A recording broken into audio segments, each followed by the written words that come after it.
Hello, and welcome to another edition of Ask the Professor, a crowd-funded, viewer-driven feature where we answer your questions on everything from political philosophy to current events to culture, all those things that concern us in our life together as citizens. All right, here's a good one about constitutions and natural law. And how do we as a society, or how can we expect to ensure that when we have a legal code that it also respects natural law?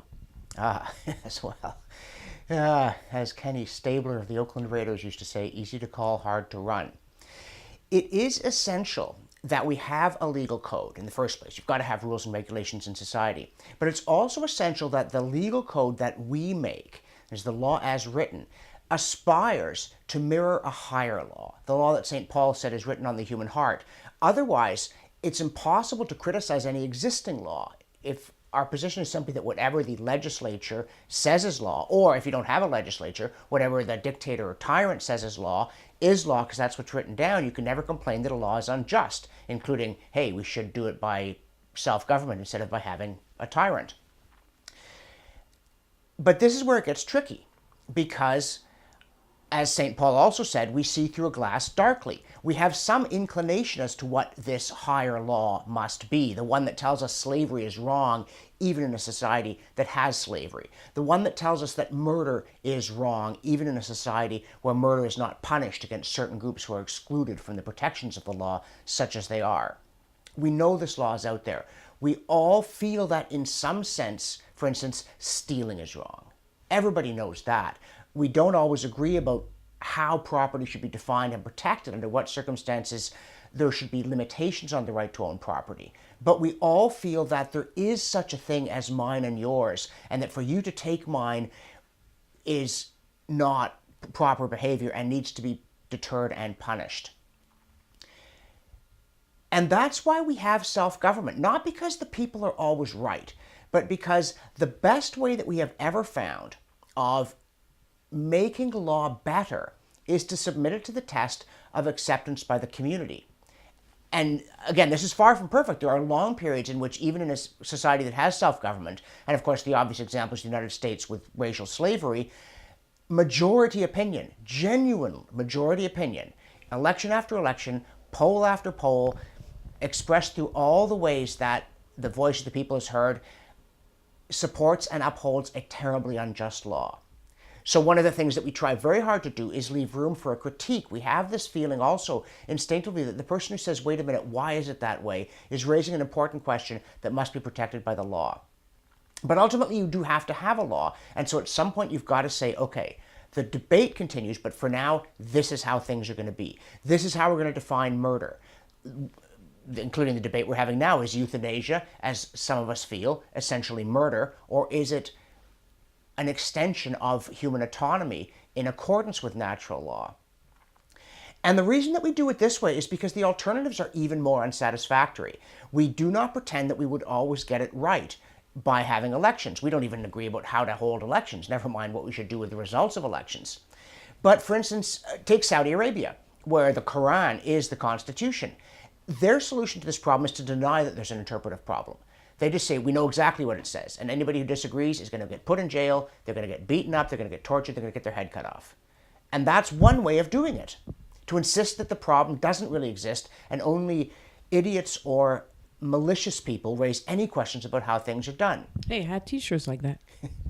Yeah. Did this not taken to the extreme as in Saudi Arabia, but that impulse is widespread. It's a perennial human temptation. And that's why even in a system with a strong political leader, a monarch who is supposedly anointed by God and who is not subjected to strong controls from the populace, pride tends to corrode character. You know, power corrupts and absolute power corrupts absolutely. So we cannot give absolute power to decide what the law should say, how we should understand natural law, to any one person or small closed group that controls its own membership, as they do, for instance, in Iran.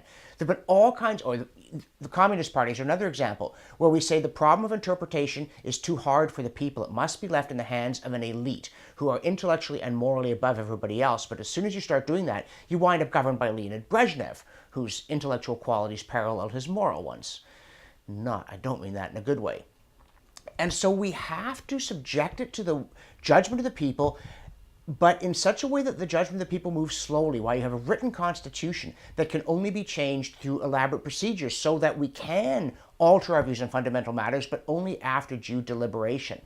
And this is one of those things that's very peculiar. We had debates, especially I think in Canada, over gay marriage. Some people said, well, we can't possibly leave this to politics. We can't have a referendum on it. You can't leave rights up to majority vote. But what they never explained is how else would you do it? I think you don't want to do it according to an endless series of plebiscites because popular moods can shift. But if you are not in the end to put questions including shall certain people be slaves or shall certain people be permitted to marry according to certain arrangements, if you're not going to put that to the mature and considered judgment of the populace, you're necessarily going to leave it in the hands of a minority or of one person. We're never going to solve this problem. Human beings are flawed. We will never, at least not in this world as presently constituted, solve the problem that we see through the glass darkly. But in order to see through a glass darkly, you must be seeing something. There must be something there that you keep trying to grasp and trying to make our man-made law conform to better than it did. And so the answer is you want a constitutional system of self-government in which the people are sovereign but cannot act hastily.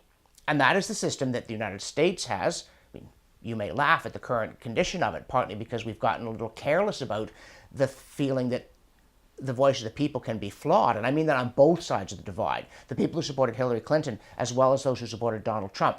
But leave aside contemporary polemics. In Canada, inherited from Britain, we have a system in which the American one was modeled far more than people appreciate, that again established the people as the ultimate authority through Parliament and also through Magna Carta until well into the 18th century. Because there's no better way, especially if we retain a certain humility, not just about other people's failings, that one is easy, but about this idea that vox populi, vox Dei, the voice of the people is the voice of God. Yeah, but muffled, muted, and filtered through all the frailties to which we're prone in large numbers as well as individuals. It's as Churchill said, it's a cliche, but it's a cliche for a reason. It's the worst imaginable way of making law, except all the other ones that have ever been tried. So we do it with humility, but also with persistence. And never forget that we must try to bring man's law into accordance with natural law, even though as flawed human beings, we will never get it right. So essentially, there's no magic friend. There is no magic friend, there is no silver bullet. As there is not on simple policy issues, there isn't on complex and fundamental ones. Drat. Here, I was hoping for something. All right. Thanks for that, folks. If you would like to play along and ask your question of the professor, the URL on your screen will take you to a page where everything is explained. Thanks, and see you next time.